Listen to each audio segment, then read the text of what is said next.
Ok, story time, le thé va être brûlant. Asseyez-vous, franchement, dinguerie. Et du coup, là, on passe à la partie croustillante. Entre ce qu'elle me faisait payer, il y avait une différence de... Nay, yeah, yeah. Alors, il y a eu l'arnaqueur de Tinder. Moi, j'ai eu le droit à l'arnaqueuse de Toronto avec un grand A. Par contre, disclaimer pour cette story time, du coup, à aucun moment je donne le vrai nom de la personne et à aucun moment aussi je donne son adresse. D'ailleurs, pendant toute la story time, je vais l'appeler l'arnaqueuse ou Mademoiselle B. L'arnaqueuse, du coup, c'est pas un mot qui existe, mais ça va être son surnom. Je fais aussi cette vidéo, pas juste pour faire une story time, mais aussi pour vous prévenir, en fait, par rapport au logement à Toronto et même au Canada au général, parce que les gens, ils sont hyper malhonnêtes ici au niveau des logements. Je parle pas qu'à Toronto, vraiment, le Canada en général. Toutes les personnes françaises expatriées, immigrées au Canada que j'ai rencontrées, à chaque fois, elles ont eu un truc avec leur logement. À chaque fois, il y avait soit une embrouille, soit une arnaque. Bref, c'est assez fréquent ici, donc faites attention. Parce que ici, vraiment, je rigole pas, les gens, ils sont spécialistes en annonces mensongères, ils sont très, très malhonnêtes. Qu'ils soient canadiens ou non canadiens, parce que même les Français, ils font ça. Moi, c'est une Française qui m'a fait ça, mais je vous raconterai après. Mais ils feront tout ici pour vous prendre un max d'argent. Donc faites gaffe. On pourrait croire qu'entre Français, il y a une solidarité, blablabla. C'est faux. Même les Français, ils arnaquent les autres. Et alors, quand vous allez savoir de combien la personne m'a arnaqué, franchement, le monde est méchant. Du coup, je vais vous donner plein de tips, donc si mes galères peuvent vous servir, tant mieux. Tant mieux pour vous. Si vous voyez ce drapeau là, français là derrière moi, c'est parce que je suis à Ottawa encore une fois. C'était le même drapeau du coup qui était dans la vidéo, ce que je n'aime pas au Canada. Donc j'avais un peu raconté en fait dans ma vidéo bilan des 6 mois au Canada. Mais du coup, en septembre 2023, en fait, je suis rentrée en France après 4 mois au Canada, parce qu'en fait, je devais faire mon déménagement international. J'étais venue pour 4 mois, j'avais pris mon billet aller-retour, et c'était déjà prévu que je rentre en France. D'ailleurs, c'était prévu que je rentre en France et que je reste en France, et que je revienne au Canada que pendant l'été 2024. Mais en fait, j'avais changé d'avis après. En gros, je suis arrivée en mai 2023 à Toronto. Je suis restée 4 mois. D'abord, je suis allée dans un Airbnb, puis après, j'ai été en colocation dans le Midtown pendant 3 mois. Après, je suis rentrée en France en fait en septembre et je suis revenue en octobre à Toronto. Du coup, premièrement, ce qu'il faut savoir, c'est que quand tu déménages, en fait, quand tu fais un déménagement international, tes affaires, elles arrivent pas tout de suite. Moi, quand j'avais fait mon devis, que j'avais contacté du coup l'entreprise par laquelle je suis passée, en fait, il m'avait donné un délai de 8 semaines. Bon, du coup, j'ai fait mon déménagement en octobre, mes affaires étaient censées arriver du coup plutôt en décembre. Guess what, elles ne sont pas arrivées en décembre. Mais bon, ça c'est une autre histoire. Mon déménagement international, ça s'est pas du tout bien passé. J'ai été limite en procédure là avec la société qui m'a fait mon déménagement, mais là on essaie de s'arranger. Ils m'ont cassé plein de trucs, donc donc je dois passer par des assurances et tout. Bref, c'est trop galère. Mais ça, je le garde pour une autre vidéo. Il y a plusieurs personnes d'ailleurs qui m'ont demandé comment j'ai fait pour déménager de la France au Canada, sachant que moi j'ai déménagé de Paris à Toronto. La plupart des gens, d'habitude, ils font Paris-Montréal, ce qui coûte moins cher d'ailleurs. Mais bref, moi j'ai fait Paris-Toronto. Mais du coup, je vous expliquerai ça dans une autre vidéo. Donc, je suis partie en septembre, je suis revenue en octobre. Moi, de base, je voulais reprendre un logement que quand je revenais à Toronto, donc en octobre. Vraiment, j'avais pas d'urgence. En vrai, je suis revenue en octobre à Toronto, mais j'aurais pu rester bien plus longtemps en France, hein. J'avais aucune obligation de revenir à Toronto, sachant que moi, j'avais récupéré ma carte de résidence permanente fin août. Ma carte de RP, elle a mis super longtemps à arriver et je l'avais récupérée que fin août, donc juste avant que je reparte en fait en France. Et en fait, il se trouve que avant de repartir en France, j'avais fait un espèce de pot de départ. Quand je dis pot de départ, c'était avec mes potes, hein. C'était pas un pot de départ en entreprise ou quoi, pas du tout. Parce que comme je l'ai dit tout à l'heure, en fait, j'étais vraiment censée retourner en France et revenir au Canada un an après. Et en fait, au mois d'août, en fait, j'ai changé d'avis. Je me suis dit, bah, au final, je vais revenir au Canada plus tôt que prévu. Mais ça, la plupart de mes potes, ils le savaient pas. Du coup, j'ai quand même fait le pot de départ. Parce qu'en vrai, je partais quand même un mois. Donc, ça passe. Autant il y en avait qui savaient, autant il y en avait qui savaient pas. Donc, en même temps, ça me permettait de leur dire à ceux qui savaient pas. De base, je voulais pas revenir au Canada parce que, bah, déjà, je voulais pas passer l'hiver au Canada. Au final, j'ai fait mon premier hiver. Et aussi, j'avais un travail qui m'attendait en France. Donc, bah, j'étais pas censée revenir, en fait. Bref, du coup, je fais ce pot de départ. D'ailleurs, cette soirée, c'était n'importe quoi. Franchement, j'ai cru que j'étais dans un film hollywoodien pendant cette soirée. Il y a eu trop de rebondissements et tout, c'était n'importe quoi. Je me suis retrouvée à 6 h du matin au téléphone avec la police parce que j'avais mon ancien coloc qui était porté disparu. Franchement, c'était n'importe quoi. Sachant que j'ai fait ma soirée du coup la veille de mon départ en France, hein. Donc à 6 h du matin, je vous dis, j'étais au téléphone avec la police. La police m'appelait toutes les 2 heures, du coup pour savoir si j'avais des updates sur mon coloc, qui ne donnait pas signe de vie. Du coup, on avait super peur. Et bah, quelques heures après, moi je prenais l'avion, du coup j'ai pas dormi en fait. Et en fait, le pot de départ aussi, on avait fait ça dans un endroit assez connu à Toronto. Ça c'est Je vais pas dire que ça s'est mal passé, mais j'ai que du mal à dire franchement sur cet endroit du coup, j'allais dire: «J'en refais une story time ça», mais en fait vaut mieux pas. Parce que vraiment j'ai que du mal à dire sur cet endroit-là. Enfin bref, c'est pas important ça. Du coup, je préviens mes potes pour cette soirée, dont, une en fait quand j'ai organisé la soirée, du coup je lui dis que je vais rentrer en France, mais qu'en fait je vais revenir. Et du coup, je lui dis qu'en revenant, du coup, je prendrai un logement temporaire vu que moi je voulais prendre un logement que quand j'aurais reçu mes affaires du coup de France au Canada. Donc normalement décembre. Donc il faut savoir que cette fille du coup qui était ma pote à ce moment-là, je l'avais rencontrée l'été donc on se connaissait depuis, genre à ce moment-là, je pense 2 mois. Ouais, un peu plus parce que du coup, je suis arrivée en mai et je l'avais rencontré un mois après mon arrivée, donc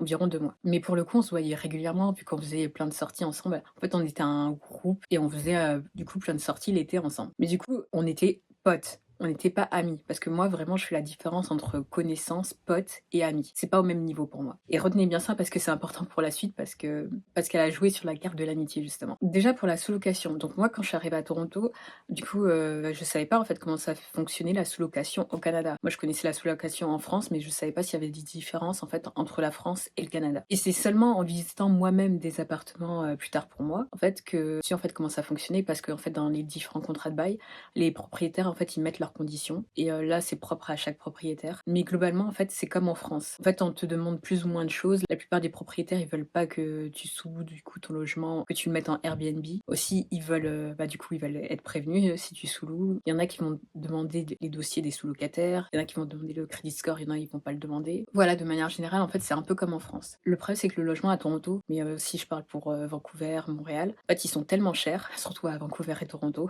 Montréal c'est moins cher. En fait c'est tellement cher que beaucoup de gens en fait ne respectent pas leur contrat de location. Du coup ils font des sous-locations illégales. Ça va être des gens qui sous-louent en Airbnb sans avertir leur propriétaire ou tout simplement qui font des sous-locations un petit peu en cachette. Il y a même des gens en fait qui louent leur den alors qu'ils sont pas censés sous-louer leur den. Enfin même sur Facebook Market vous allez voir souvent il y a des annonces de colocs. Mais du coup, en gros, il y a une personne qui prend la vraie chambre et l'autre qui prend le den. Mais du coup, normalement, c'est pas censé être une coloc, quoi. Enfin, il y a même des gens aussi qui sous-louent leur balcon. Là, je rigole pas, ça existe vraiment. C'est pour vous dire à quel point à Toronto c'est cher, il y a vraiment des gens qui sous-louent leur balcon. Et évidemment, c'est illégal, hein, mais il y a des gens qui le font. Le den, c'est l'espace bureau en fait dans l'appartement. Donc c'est pas une chambre, c'est vraiment un espace bureau. Et juste pour information, même si le locataire il prévient son propriétaire, vous pouvez quand même vous faire arnaquer en fait. Parce que le contrat de sous-location il est entre vous et le locataire, du coup si vous sous-louez, donc entre sous-locataire et locataire. Et le propriétaire il peut ne même pas être impliqué, du coup c'est entre vous et le locataire. Au final, le locataire peut mettre le prix qu'il veut en fait sur le contrat. Donc en fait, tant que vous n'avez pas vu le bail de la personne ou vous impliquez pas le propriétaire, vous êtes jamais sûr à 100% en fait du montant que vous payez si c'est le vrai montant à payer. Sachez que même avec un contrat de sous-location, vous pouvez vous faire arnaquer. Mais ça, je vous en parle plus après. Donc on revient au mois d'août. Donc mademoiselle B qui à l'époque était ma pote, donc me propose en fait son logement parce que du coup moi je rentrais en France en septembre, début septembre, et je revenais en octobre. Elle, il se trouve qu'elle partait en France fin septembre pour une durée indéterminée. En fait, elle était depuis longtemps au Canada, elle devait faire sa démarche de RP, mais elle n'était pas sûre de vouloir la faire. Du coup, elle repartait pour une durée indéterminée, elle savait pas trop si elle voulait revenir au Canada ou pas, bref. Elle était en permis temporaire, elle devait faire ses démarches de RP, mais elle n'était pas sûre de vouloir revenir. Et même moi, en tant que pote, à l'époque, j'étais là, j'ai essayé de la rassurer, je l'ai même aidée dans ses démarches de RP. Franchement, si j'avais su ce qui se passerait après, et tout ça pour vous dire que vraiment c'est elle qui m'a proposé son appartement. Moi de base, je comptais en fait, chercher que quand j'allais revenir en fait. Donc en fait, en rentrant en octobre, sachant que j'avais pas de date précise, enfin j'avais aucune obligation en fait, je revenais quand je voulais. Du coup, elle m'a proposé son logement, je lui demande le prix de son logement, du coup elle me dit le prix que lui coûte son logement, soi-disant. De là, elle m'envoie une vidéo d'en fait de son logement. Du coup, je vois que c'est un appartement, un logement entier en fait avec une chambre, donc ça c'était cool. Et que c'était dans Toronto même. Sachant que moi j'avais été en Airbnb à Markham, jamais. Du coup, de là, elle aussi, elle me pose des questions par rapport à moi parce que, du coup, elle a peur pour son logement, ce que je peux comprendre parce que moi-même, en fait, quand je suis venue à Toronto, donc pendant les 4 mois là, j'ai sous-loué mon logement à Paris. Du coup, pendant 4 mois, mais moi, je l'avais sous-loué à un inconnu, donc c'est pire parce que elle, en gros, elle me connaissait quand même depuis quelques mois. Mais moi, vraiment, je l'ai sous-loué à un inconnu. La propriétaire de l'époque, du coup, elle était dans l'immobilier. Donc, elle a bien vérifié le dossier du sous-locataire, donc de la personne à qui je sous-louais, moi. Moi, j'avais tous ses documents, j'avais son assurance. Il avait fait une assurance habitation parce que j'avais la mienne, mais du coup, je voulais absolument qu'il ait une assurance habitation aussi pour lui. Sachant que j'étais au Canada, mon logement il était à Paris. Franchement, je voulais pas avoir à gérer ça à longue distance, quoi. Donc vraiment, je lui ai demandé de prendre une assurance habitation. Aussi, je lui avais montré mon bail, il connaissait le prix de mes factures et tout, donc tout était carré. Et évidemment, j'avais eu l'autorisation écrite de ma propriétaire. Et aussi, j'avais fait un état des lieux d'entrée et un état des lieux de sortie avec la personne avec qui je sous-louais. Ce n'a pas été le cas du coup avec Mademoiselle B. Pour le coup, j'avais sous-loué pendant 4 mois à un inconnu et ça s'est très très bien passé, hein. Aucun problème. Alors qu'avec Mademoiselle B, quand même, qui était ma pote, déjà dès le début tout était flou, parce que j'avais pas de date précise, enfin tout était louche. En fait, il y avait eu plein de red flags. Franchement, j'aurais dû voir les red flags. Sur le coup, je me suis pas rendu compte qu'il y avait autant de red flags, mais il y en avait. Donc déjà, premier red flag, ça a été les dates pour la sous-location. Parce que je vous ai dit, moi, je voulais revenir en octobre, mais j'avais pas d'obligation, j'avais pas de date précise. Sachant qu'en plus, je revenais début octobre en France, donc à Paris, et je devais donner mon préavis du coup à mon propriétaire pour dire que je quittais le logement. Et du coup, à Paris, c'est 1 mois de préavis. Vraiment, dès que je suis rentrée, j'ai envoyé mon préavis. Et aussi, je faisais mon déménagement international. Les déménageurs, du coup, ils sont arrivés début octobre, donc il y avait aussi ça à prendre en compte. Je faisais mon déménagement international, du coup, ils vidaient mon appartement pour envoyer les affaires au Canada. Mais il fallait que je sois là, du coup, le jour du déménagement, quoi. Et donc, Mademoiselle B, elle savait que quand je rentrais à Paris, elle savait qu'il fallait donner un préavis aussi pour l'appartement. Pour moi, elle savait tout, même avant la soirée, quoi. Mais elle, pour le coup, en fait, elle m'a pas donné de date précise. Je lui avais dit, est-ce que tu vas en novembre? Est-ce que tu vas en décembre? À chaque fois, c'était hyper flou. En fait, elle me disait, je veux sous-louer pour plus longtemps. Elle savait pas, en fait, quand elle revenait, du coup, c'était un peu galère. Sachant que moi, j'avais déjà mon agent immobilier. En fait, j'avais pris un agent immobilier en août. Parce que ici, en fait, quand tu recherches un logement, dans un condo plutôt, tu passes par un agent immobilier. Du coup, tu fais tes visites avec un agent immobilier. Et moi, j'avais commencé, en fait, les visites en août. Mais au final, du coup, je suis repartie, je suis revenue, donc j'ai décalé, en fait. Mais du coup, je savais exactement ce que je voulais comme appartement. Et du coup, je lui ai dit, bah, si tu veux, du coup, je fais jusqu'à décembre. Et je dis à mon agent qu'on reprend les visites en novembre.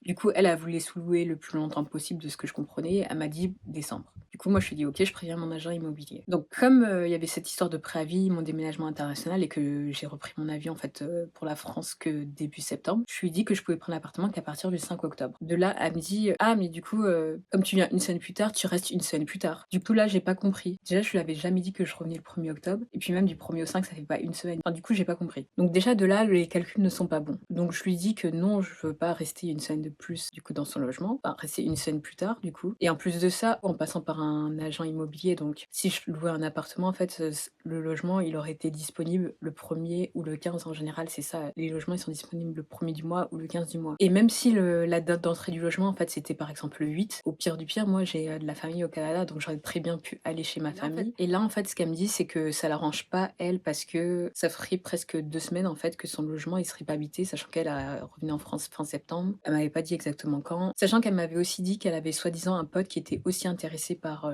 son appartement, du coup pour saouler. Mais lui, apparemment, je crois que c'était 2 semaines, enfin c'était pas longtemps. Et moi, du coup, ça l'arrangeait plus parce que elle voulait sous-louer pour longtemps en fait. Moi, du coup, je lui dis que je dois respecter en fait le délai de préavis, donc je peux pas revenir avant. Moi, j'ai aucune obligation de revenir, donc j'allais pas revenir exprès pour elle, quoi. Mais même son histoire de ça m'arrange pas et tout. En plus, j'avais un pote qui était aussi intéressé. Franchement, ça c'est du bullshit. Je pense que c'est vraiment l'hôpital qui soude la charité, mais je vous explique après. Et en plus, cette fille, du coup, elle était vraiment hyper contradictoire. Elle me dit ça, et juste après, elle me dit ouais, mais on peut s'arranger. Par exemple, si tu trouves pas pour le 1er décembre, tu trouves pour le 5, on peut s'arranger. Ça, c'était du gros mytho. En fait, elle avait juste peur que je vienne, en fait, dans son appartement que je sous-loue, que je trouve un appartement plus tôt et que je me barre. Et du coup, normalement, quand tu sous-loues, t'es pas censé avoir peur de ça parce que t'as un contrat, du coup, avec des règles, avec des dates fixes. Pourquoi elle avait peur? En fait, elle comptait pas me faire de contrat et ça, au début, je le savais pas. Comme moi, je voyais qu'elle avait peur, elle me disait on peut s'adapter, enfin, voilà. Moi, quand je dis un truc, je le fais, je donne ma parole. Moi, je lui dis, si je te dis 2 mois, c'est que je vais rester 2 mois. Et je lui ai bien dit, je reprends les recherches d'appartement, du coup, avec mon agent immobilier qu'en novembre, si c'est pour avoir un logement en décembre. Et après, elle me refait une phase contradictoire, elle me dit, non, mais ce serait bête si tu trouves un logement avant que tu restes dans mon appartement. Elle m'a dit, ce serait bête de passer à côté si tu trouves un logement avant. Elle était hyper contradictoire, en fait. Parfois, elle disait A, puis après, juste après, elle disait B, c'était trop bizarre. Du coup, début septembre, je lui envoie un message, parce qu'à un moment donné, moi, je dois prendre mes billets d'avion, il faut que je sache, en fait. Et du coup, je lui demande les dates exactes, en fait, de la sous-location. Comme elle m'avait sorti, en fait, son histoire de... J'ai mon pote qui est intéressé aussi pour le logement. Pour moi, son pote, en fait, il allait avoir le logement, en fait, au début, parce que du coup, elle me disait, ça l'arrange pas parce qu'il y a 2 semaines de trou. Du coup, pour moi, son pote prenait le logement. Du coup, moi, je lui demandais jusqu'à quand il restait son pote, pour pouvoir le sous-louer, en fait, après. Elle me répond que non, en fait, il y a personne dans son logement, du coup, je peux le prendre quand je veux. Son histoire de mon pote, il est intéressé, blablabli, blablablou, là, j'y crois pas du tout. Mais déjà, de là, je me dis, ok, bizarre. Du coup, pourquoi m'avoir dit que ça l'arrangeait pas, enfin pour son pote et tout ça, pour au final me dire: «En fait, il y a personne». Enfin bref, de là, du coup, je prends mes billets. En fait, je devais partir en vacances à Barcelone fin septembre et du coup, elle a revenait fin septembre. Du coup, juste avant que je parte, en fait, en vacances, on s'est vu à Paris, elle m'a passé ses clés. Du coup, elle m'a passé ses clés pour que je puisse, moi, aller directement à Toronto, en fait,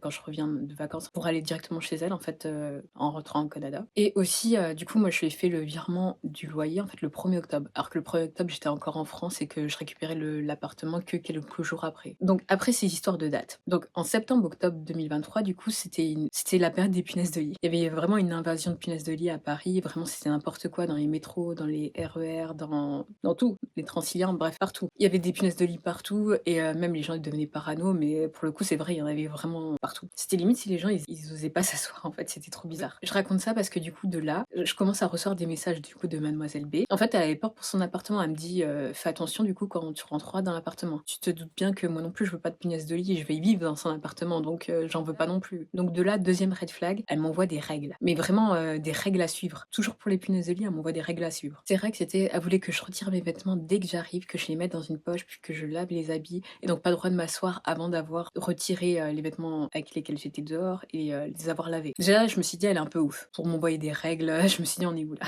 Et comme je vous ai dit, de toute façon, moi non plus, j'en voulais pas des punaises de lit. J'ai la phobie des insectes. Puis même, je voulais pas de punaises de lit. Donc tu te doutes bien que j'allais faire attention. Et même, je respectais la règle, il y avait quoi? Pour les punaises de lit, soit la règle du froid, donc il fallait mettre les vêtements au congélateur et tout, soit il y avait la règle du chaud, il fallait laver les vêtements à plus de 60 degrés. Donc son histoire de tu mets dans un sac et tu laves, c'est pas suffisant. Même ces règles, en fait, elles étaient nulles, c'était pas suffisant. Bref, après ça, elle m'avait contacté en fait, donc quand j'étais déjà arrivée dans le logement, elle m'avait contacté pour savoir si je me sentais bien en fait dans son logement. Du coup, elle me demande du coup comment je me sens en fait dans son logement. Sachant que moi je l'ai dit hein, dans ma vidéo de bilan 6 mois, ou je sais plus dans quelle vidéo. Bref, je l'ai dit dans une vidéo, mais je suis Sagittaire ascendant Capricorne. En fait, on est des personnes très honnêtes. Du coup, moi direct, je lui ai dit que je me sentais pas bien en fait, dans son appart. Parce qu'en fait, elle habitait juste à côté de Allan Gardens. Il y avait énormément de crackheads en fait autour de chez elle et à côté. Allan Gardens, c'est le parc à crackheads hein, à Toronto. En plus de ça, dès que je sortais le soir, il fallait que je prenne un Uber. Franchement, je pense que 90% de mes dépenses quand j'étais chez elle, c'était en course Uber. Parce que du coup, la nuit, rentrer en métro puis marcher à pied jusqu'à chez elle, franchement, c'est vraiment pas ouf.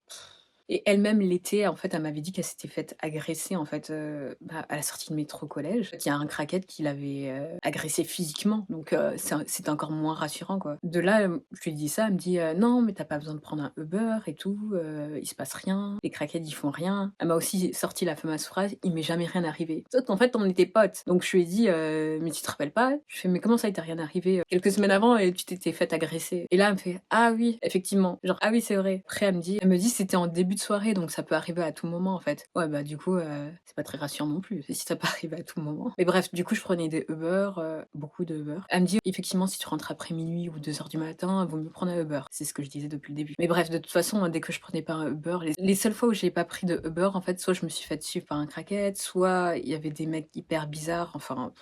Donc en plus de ça, sa phrase de «Tu risques rien», c'est faux. C'est hyper craignos à Allen Gardens. Du coup, harcèlement de rue aussi. C'est rare au Canada, mais ça arrive. De toute façon, évitez Jarvis. Si vous connaissez pas Toronto et qu'on vous propose d'habiter vers Jarvis, évitez. Le troisième red flag, ça a été le loyer. Le loyer de novembre. Le loyer d'octobre, je l'avais payé avant même d'être arrivée chez elle. Donc le loyer de novembre, en fait, ce qui se passe, c'est que quelques jours avant le 1er novembre, du coup, je la contacte, moi, pour lui demander si je peux lui payer le loyer en euros. Sachant que j'utilisais encore mon compte français et j'utilise encore mon compte français à l'heure actuelle. Enfin, mon argent était en euros, donc je voulais la payer en euros. Et puis même elle, elle était en France, donc elle aurait eu l'argent le lendemain, en fait. J'ai aussi un compte canadien, mais à ce moment-là, j'utilisais beaucoup plus mon compte français. Du coup, moi, je lui propose de régler son loyer en avance, hein, en euros. Du coup, là, elle me dit que non, elle veut l'argent en dollars canadiens. Elle me dit qu'elle avait pas assez en fait d'argent à être dans son compte canadien, donc elle voulait absolument l'argent en dollars canadiens. Sauf que en fait, moi, mon argent, il était dans mon compte français. Ça voulait dire que je pouvais pas payer une partie en dollars canadiens, mais le reste, pour le coup, il fallait que je fasse un transfert Wise en utilisant mon compte français. Et du coup, en passant par Wise, forcément, ça a mis plus de temps. Du coup, je lui ai envoyé une partie en dollars, et pour le reste, il fallait que j'attende en fait le virement Wise. Et là, elle me dit, ok, c'est pas grave, de toute façon, mon propriétaire, il va rien dire. Elle me dit, attends tel jour, je préviens le propriétaire, tu me fais le virement à telle date. Et retenez bien ça, vraiment, elle me dit, c'est pas grave, il va rien dire et tout, tu me fais le virement à telle date. Moi, je lui dis, ok, pas de souci. Et c'est ce que j'ai fait, hein, le virement pour l'autre partie qui manquait. Sachant qu'aussi, là, il y avait un truc bizarre. Elle m'avait demandé,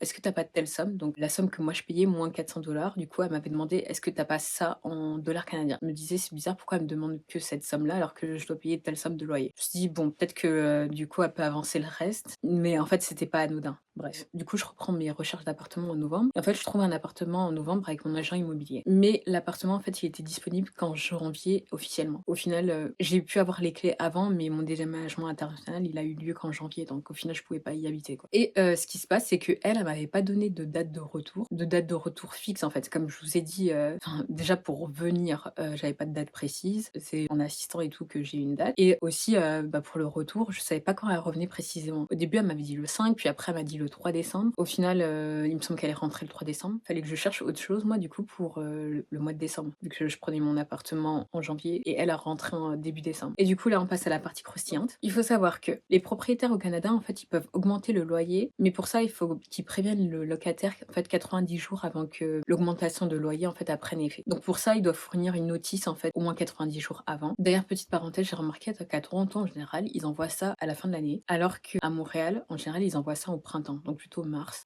Mais aussi, c'est parce que Montréal, souvent, le bail, il se renouvelle au 1er juillet. Enfin bref. Donc pour le coup, elle, son appartement, en fait, il rentrait dans la loi pour l'augmentation de loyer. En fait, son propriétaire, il pouvait pas augmenter son loyer comme il voulait. Il fallait qu'il respecte un taux. Donc qu'est-ce qui se passe? Un beau jour, que vois-je laisser sous la porte? La fameuse notice avec l'augmentation de loyer. Guess what?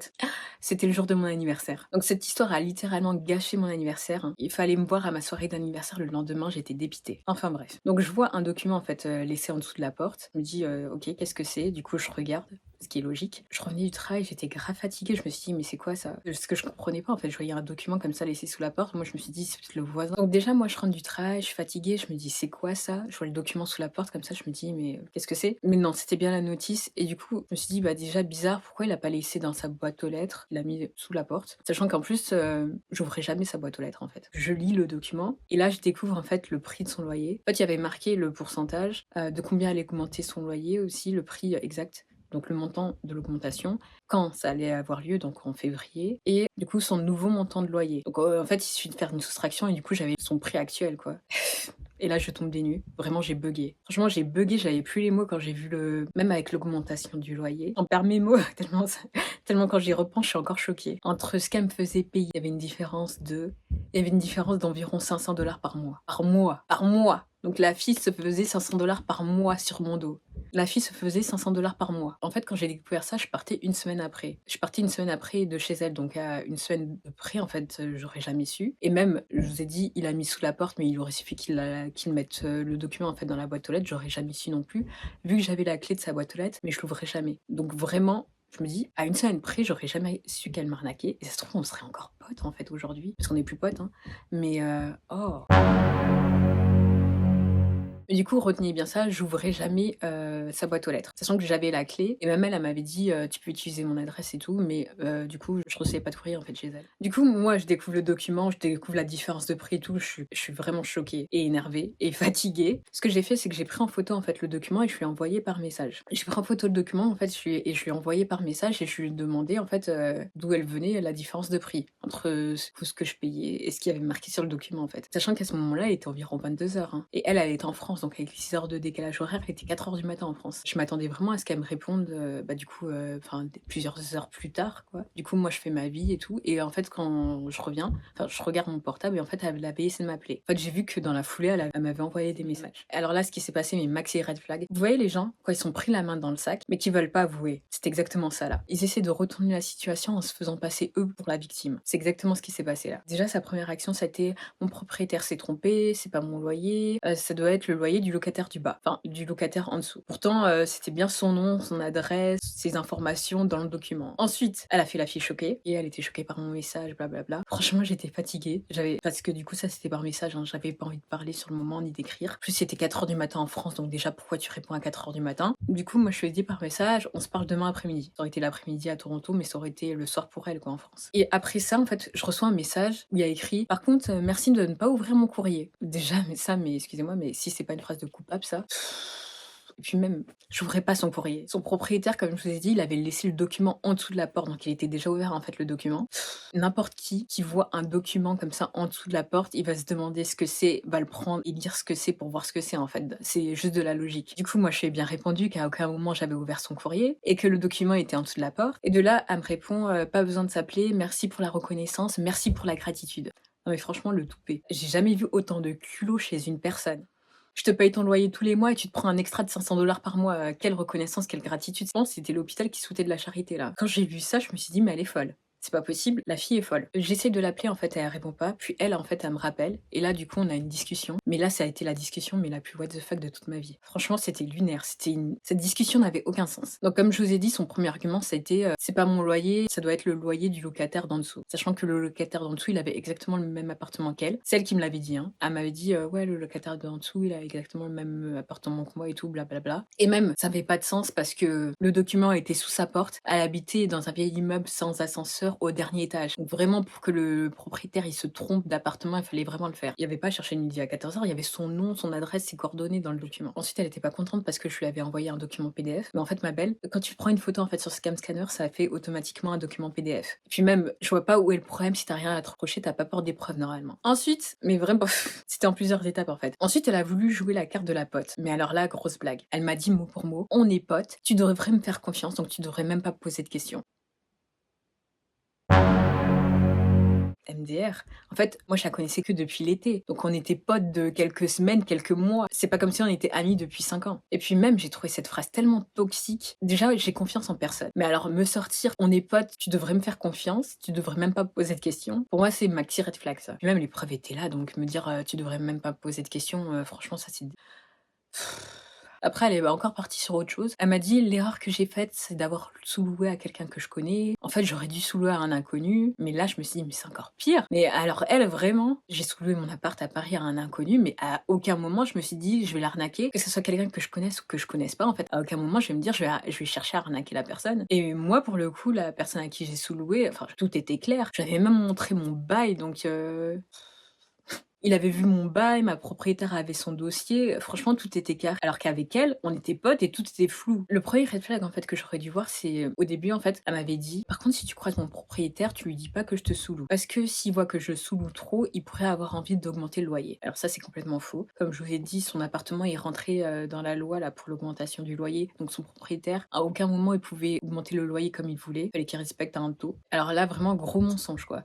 C'était totalement faux. Et même du coup avec la notice là, en fait c'était 2 immeubles, côte à côte qui appartenaient à cette personne-là et son propriétaire et en fait il se trouve il habitait juste à côté. Donc je suis sûre que je l'ai déjà croisé en fait. En fait son gros mensonge là, c'était juste en fait pour pas que j'aille parler à son propriétaire, pas se faire griller. D'ailleurs quand j'étais au téléphone avec elle du coup et après avoir vu le document, je lui ai expliqué que même moi, du coup j'avais sous-loué à Paris et qu'à aucun moment j'avais essayé d'arnaquer, la personne à qui je sous-louais et que du coup je lui avais fait un contrat, un état des lieux d'entrée, enfin, voilà, des démarches, normales, quoi. Du coup, l'arnaqueuse, là, elle essaie de retourner la situation. Elle essaie de se faire passer pour la victime. Du coup, elle me sort: «Là, tu es en train de dire quoi? Que moi, je suis pas une personne honnête? Que j'essaye de t'arnaquer?» Mais bien sûr que oui. Bref, je voyais que la discussion, franchement, elle avançait pas. Puis, franchement, à la longue, blablabla. Il me restait 1 semaine dans son appartement, donc je savais très bien qu'elle allait pas me rendre l'argent. Moi, je lui ai juste dit: «Avoue que tu as voulu te faire une plus-value». Et en fait, elle voulait pas avouer, en fait. Elle était en train de s'auto-persuader de ses mensonges, à dire: «Non, je suis pas une personne malhonnête, blablabla», alors que si, clairement. Au début, c'était une erreur de son propriétaire, puis après, elle a commencé à dire: «De toute façon, dans le prix, il y a pas l'électricité, il y a pas internet». Et alors là, la goutte d'eau qui a fait déborder le vase, elle m'a dit: «En plus, je t'ai laissé utiliser le sel et le poivre». Alors ça m'a achevée. Parce que le sel et le poivre, ça coûte 500 $ peut-être. Ça vraiment, je pense, elle avait plus d'arguments et du coup, c'est tout ce qu'elle a trouvé. Et même en fait, je lui avais rien demandé. Tu sais, quand j'ai visité son appartement, elle m'a montré ses épices là. Elle m'a dit: «Tu peux même utiliser les épices, blablabla». Et en plus, j'avais amené mon sel et mon poivre, donc quel culot. Et aussi, quand j'ai pris mon appartement actuel, du coup, à Toronto, du coup, j'ai fait des devis avec différents fournisseurs, différentes entreprises, pour tout ce qui est internet, assurance habitation et tout ça. Du coup, je connais les prix maintenant. Et c'est clairement pas 500 $, hein. En plus, elle était dans un vieil immeuble sans aucune amenities. Donc, je suis sûre et certaine que je paye beaucoup plus de charges qu'elle. Donc juste pour vous donner les prix, une assurance habitation à Toronto, ça commence à partir de 12 $ par mois. Et plus tu ajoutes d'options, plus du coup ton assurance te coûte cher. Sachant qu'elle, elle était dans un vieil immeuble, donc je me doute qu'elle a pas pris un truc avec plein d'options. Internet, du coup, c'est autour de 50 à 70 $ selon le fournisseur en fait que vous prenez. Et l'électricité, c'est environ 50 $. Et encore 50 $, franchement, je suis gentille. Moi, par exemple, des fois, je paye 40 $. À aucun moment, ça fait 500 $. Sachant qu'en plus, elle habitait, je vous dis, dit, dans un vieil immeuble. Il y avait pas d'ascenseur, il y avait pas d'amenities, donc vraiment, les charges, non. Du coup, là, elle est allée sur un autre terrain, elle a commencé à me dire: «En plus, l'appartement est arrangé bien. De base, j'avais une autre personne intéressée». Vous savez, son fameux pote mec là, qui au final n'est jamais venu chez elle. En plus, je lui ai rappelé que c'est elle qui m'avait dit que ça l'arrangeait plus que ça soit moi, vu que c'était pour plus longtemps, moi. Donc franchement, la fausse charité là, faut arrêter. Ça l'arrangeait elle, ça m'arrangeait pas moi. Moi, dans tous les cas, j'aurais eu un logement. J'aurais pu prendre mon Airbnb tranquille à côté aussi, hein. Après, elle a joué sur une autre carte et ça m'a mis le doute en fait. C'est que le prix de son loyer pour un logement entier, c'était pas cher pour Toronto. Et vraiment pas cher. Et du coup, elle m'a dit, en plus, tu sais bien que c'est pas ça les prix à Toronto. À ce moment-là, j'ai eu un doute. Parce que vraiment, les loyers à Toronto, c'est beaucoup plus cher. Pour le coup, le prix de son loyer, enfin, ce sera un loyer normal à Paris. Mais pour Toronto, c'était pas cher. En fait, en parlant à mes potes, ils m'ont dit qu'elle habitait en fait juste à côté d'un centre pour les crackheads et que l'endroit où elle habitait, en fait, il y avait pas mal de logements sociaux. Donc c'était carrément possible en fait que ça soit vraiment ça le prix de son loyer. Et il y a un autre truc aussi que j'avais oublié, c'est qu'elle en fait, elle était à Toronto en fait depuis longtemps. Donc elle a pas connu les loyers de maintenant là, parce que les loyers ils sont chers là maintenant pour les nouveaux arrivants, enfin les gens qui prennent un logement maintenant. Mais elle était là déjà pendant le Covid. Donc elle a eu un loyer Covid. Les loyers ils étaient beaucoup moins chers pendant le Covid. Donc il suffisait qu'elle ait son loyer Covid et il suffisait aussi qu'elle ait fait par exemple une reprise de bail ou même sans la reprise de bail. Comme son appartement il est sous la loi pour l'augmentation de loyer, son propriétaire il pouvait pas augmenter le loyer chaque année comme il voulait. Donc c'est carrément possible. C'est même pas que c'était carrément possible en fait, c'était ça le montant de son loyer, ce qui était sur le document, parce que j'ai eu une update longtemps après. Il se trouve que les Français à Toronto, tu connais toujours quelqu'un qui connaît quelqu'un. On avait des connaissances et des potes en commun. J'ai une de mes potes, quand je lui ai raconté ça, elle m'a dit qu'en fait, l'arnaqueuse, elle lui avait dit un jour le montant de son loyer, et du coup, ma pote m'a confirmé que c'était bien le montant que j'avais vu sur le document. Donc son histoire de c'est pas mon loyer, c'est celui du locataire d'en dessous, franchement, je sais pas où ça s'arrête la mythomanie, mais alors elle a un niveau. Enfin bref, déjà dans son logement, il y avait plein de trucs qui n'allaient pas. Il y avait les craquettes du coup qui suivaient dans la rue, là,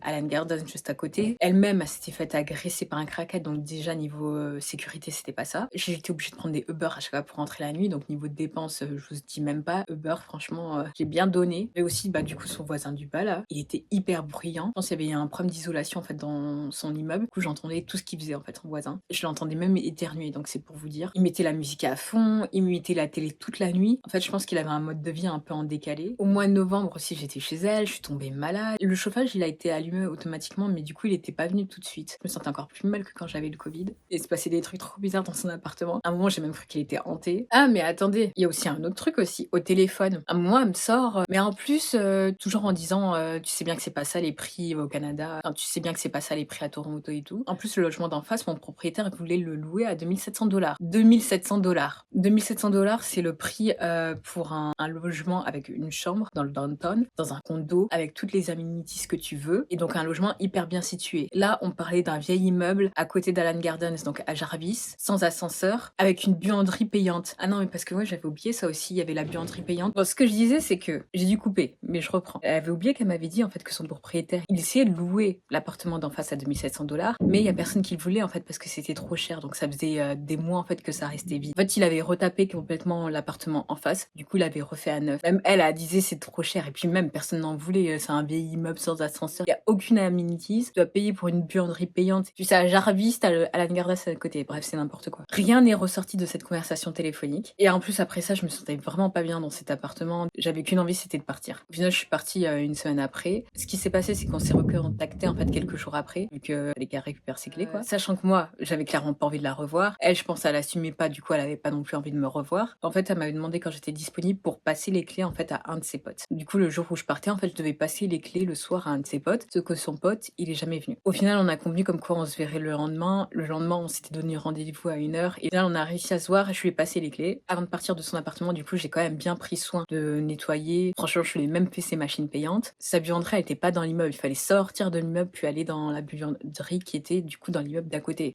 Donc j'ai fait des machines, j'ai nettoyé son appartement, j'ai tout rangé, tout nettoyé parce que vu le culot et l'audace qu'elle avait, franchement, je me suis dit à tout moment, elle, je le sens pas, à tout moment, comme on n'a pas fait d'état des lieux d'entrée ni de sortie, elle est capable de dire que j'ai cassé un truc en fait dans son appartement. Vraiment, j'avais aucune confiance en elle. Et aussi, j'avais bien pris soin aussi de prendre des photos et faire des vidéos aussi avant de partir. Et comme quoi, j'avais un sixième sens, parce que devinez quoi, je sentais vraiment le truc venir.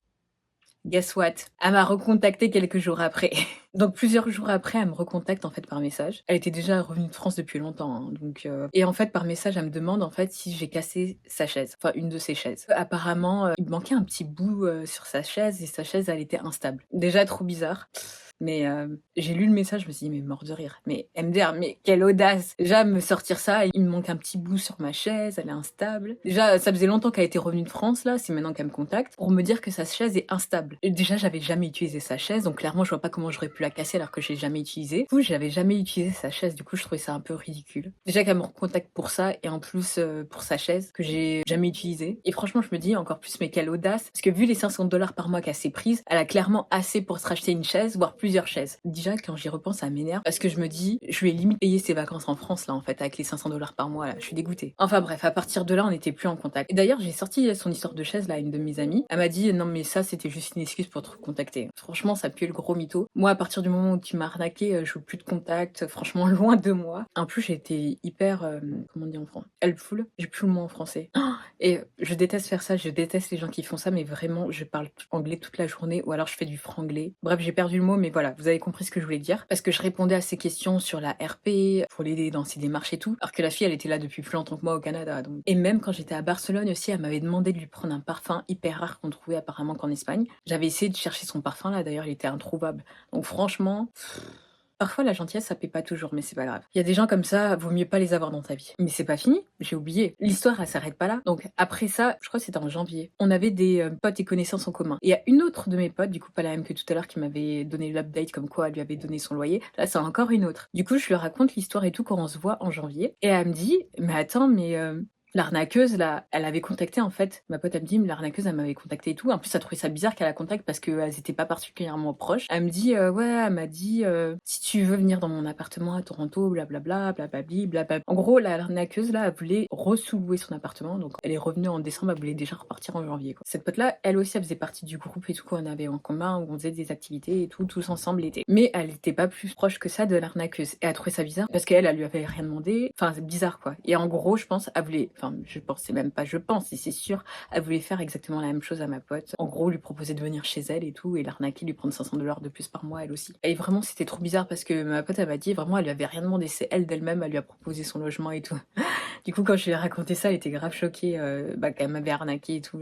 Les gens que j'avais rencontrés l'été, là, il y a un tri qui s'est fait, là, franchement. Comme je vous ai dit dans ma vidéo bilan des 6 mois, les gens que vous rencontrez au début, c'est pas les gens avec qui vous resterez forcément sur le long terme. Et même l'arnaqueuse, enfin, il y a eu les red flags pour le logement, mais on m'a dit il y avait déjà des red flags pour elle au niveau de ses amitiés. De toute façon, je pense ses amitiés, elles tournent beaucoup autour de son logement, donc c'est assez bizarre. Ce qui s'est passé, c'est que du coup, j'avais emménagé moi dans mon appartement à Toronto, et là j'ai encore une autre pote. En fait, elle me dit ouais, va sur dans les groupes Facebook français et tout, parce qu'il y a des gens qui revendent leurs trucs, tu peux trouver des bonnes affaires quoi, ou des trucs que tu recherches moins cher. Et en fait, un jour, ma pote, elle m'envoie un des posts. Du coup, moi, je vais sur le groupe et tout. Et du coup, je commence à défiler la page et tout.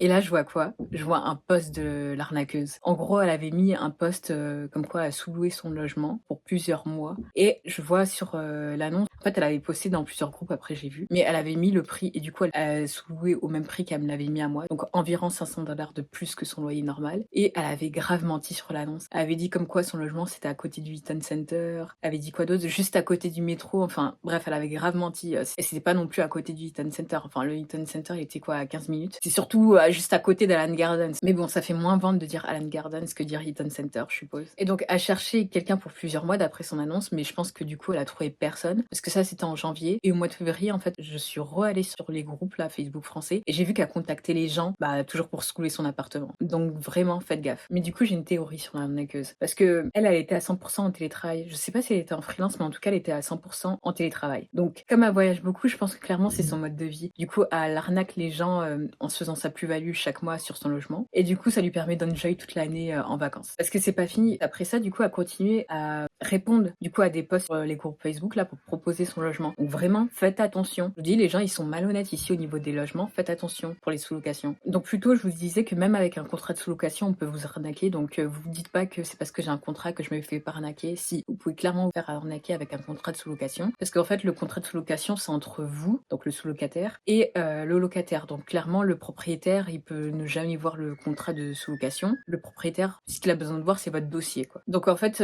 vous, en fait, si vous êtes sous-locataire, comment être sûr de ne pas vous faire arnaquer, demandez le contrat de bail, avoir le contrat de bail de la personne. Et si elle veut pas, vous demandez que le propriétaire il soit impliqué. Du coup, légalement, ils n'ont pas le droit de faire payer plus que le loyer de base. Le propriétaire, s'il est impliqué, du coup, il verra et du coup, ça peut vous faire au moins cette garantie-là que vous payez pas plus que le montant normal. Bref, tout ça pour dire, les locataires, arrêtez les sous-locations illégales là. À la limite, si vous faites votre truc un peu, voilà, ça vous regarde, mais n'arnaquez pas les gens au moins. Bref, j'espère que cette story time vous a été utile. Au-delà de raconter du coup ce qui m'est arrivé, c'était aussi pour vous dire de faire attention, et vous donner des conseils aussi par rapport au contrat de sous-location, vous dire qu'il y a une loi qui existe aussi du coup pour les logements. Vraiment, si ça peut vous aider à pas vous faire arnaquer. Énormément de Français au Canada, de façon générale, se sont fait arnaquer. Donc si vous aussi vous êtes fait arnaquer, n'hésitez pas à le dire en commentaire. Moi, franchement, les 500 $ par mois, ça m'a tué. Quelqu'un que tu connais, mais déjà 500 $ et en plus quelqu'un que tu connais, je trouve franchement c'est chaud. Et évidemment j'ai gardé toutes les preuves, hein. Je vous ai dit c'est pour ça que je pense ça lui a pas plu que je lui envoie un PDF. Enfin, j'ai les messages par téléphone, j'ai le document du coup de son propriétaire et tout, enfin j'ai tout quoi. Au cas où l'arnaqueuse a décidé de refaire surface, dans tous les cas j'ai les preuves. Enfin bref, je vous reparle prochainement du logement parce que du coup vous m'avez demandé comment j'ai fait pour faire un déménagement international, je l'expliquerai dans une autre vidéo. Faites attention à vous, notamment pour le logement. Bon, j'ai décidé d'être régulière. Par rapport à ma vidéo bilan ou la vidéo où je disais du coup ce que j'aimais pas au Canada, du coup j'ai reçu plein de témoignages et tout de vous, de vos expériences. Par rapport à ma vidéo aussi sur la RP, j'ai reçu plein de messages sur des gens qui m'ont dit que ça les a grave aidés. Je mettrai des messages comme ça à l'écran, mais j'ai reçu plein de messages de personnes qui m'ont dit que ça les avait grave aidés, qu'ils ont pu avancer dans leur démarche. Je pense qu'il y a peu de personnes qui connaissent en fait le programme travailleur qualifié. Même mes potes du coup qui sont au Canada et du coup qui ont travaillé au Canada, au final, là, elles sont en train de faire leur démarche de RP pour certaines, et elles sont passées par le même programme que moi, travailleur qualifié, au lieu de passer par l'expérience canadienne, parce qu'en fait, ça leur faisait plus de points. Donc, franchement, moi, j'habitais même pas au Canada, et j'ai fait toutes mes démarches en France, et j'ai eu ma RP en 5 mois, même pas en moins de 5 mois. Franchement, c'est trop bien si ça a pu vous aider dans vos démarches. À l'inverse, j'ai aussi reçu des messages de gens qui me demandent de faire les démarches pour eux. Je suis pas consultante en immigration, donc ça sert à rien de m'envoyer vos documents. D'ailleurs, c'est hyper dangereux. Passer par un avocat ou un consultant en immigration, du coup, reconnu. Mais du coup, c'est juste pour vous dire que du coup, j'accepte pas d'argent parce qu'il y a des gens aussi qui m'ont posé de l'argent pour faire les démarches à leur place. Et pour le coup, tout ça pour vous dire que c'est bon, là, je deviens régulière. À partir de maintenant, il y aura 2 vidéos à 5 vidéos par semaine. Je rigole pas. Là, c'est sûr, il y aura 2 vidéos à 5 vidéos par semaine. Donc, vous allez voir ma tête tout l'été. Enfin bref, tout ça pour vous dire qu'on se retrouve tout de suite sur Instagram. N'hésitez pas à me suivre sur Instagram d'ailleurs. Si cette vidéo vous a plu, n'hésitez pas à liker et à vous abonner. Et du coup, on se retrouve tout de suite sur Instagram ou à la prochaine vidéo, du coup, dans pas longtemps. On n'aime pas les hypocrites, on n'aime pas le